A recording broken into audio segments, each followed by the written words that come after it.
Gentleman has the floor. Sorry, Mr. Speaker. Thank you. Ladies and gentlemen, I heard the comments from the gentlelady from Winchester, which I appreciate, and I agree that keeping our schools safe is an important task for our body. But it's making our schools safe and helping mental health, which is the other effort I've heard talked about here, is not the only thing we need to do. We need to be talking about gun control, folks. And I don't think we're going to have a lot of chances to talk about that this session because many of those bills don't seem to be getting to the floor. I want to tell you all, about 10 years ago this fall, I have vivid memories of standing out in center field at a softball field in Arlington. And I was out there dancing. I couldn't stand there waiting for the ball to come, for the ball to get hit. It was important for me to keep moving around.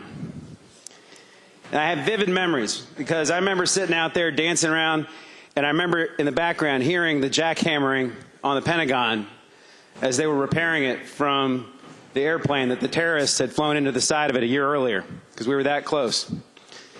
Folks, the reason I was dancing around was because 10 years ago this fall, two individuals decided to drive around Northern Virginia and turn us into a shooting gallery. And I was moving around because I was afraid I was going to get shot. These guys were shooting up gas stations, Home Depots. They were shooting up children walking to school. You couldn't even pump your gas without fear of being sniped.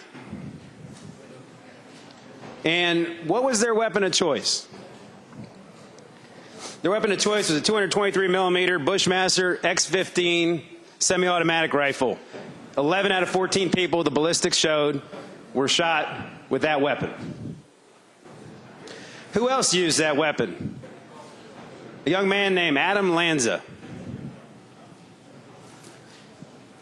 Now, I've heard the gun control debate. I've heard some things thrown around this session. I've heard these weapons, these tools of terror, which is what they are.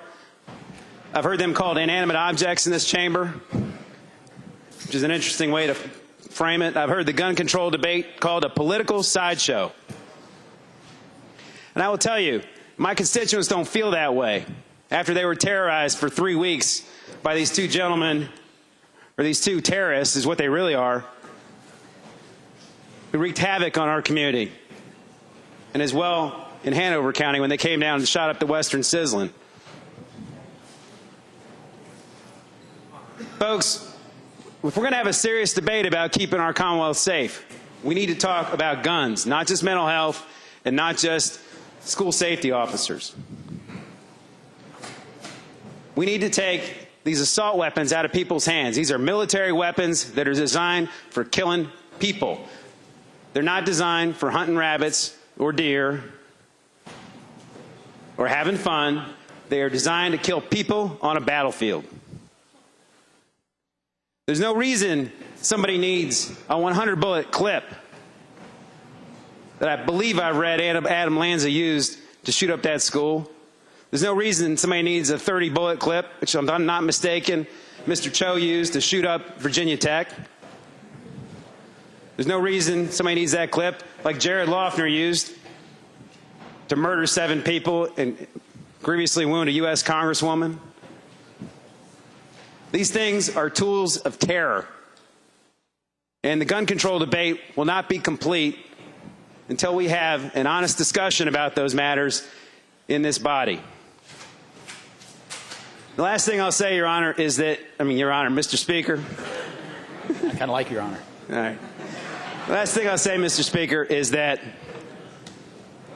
we talk a lot about I hear a lot about, we need to focus on the people holding these guns and not the weapons themselves. I would remind the body that 2/3 of the people in this country that are killed by guns are suicides. They're not other people shot in robberies or people shot in bar fights. They're suicides. And if we had less of these weapons out there for children or family members to avail themselves of, we'd have a lot more people here with us today.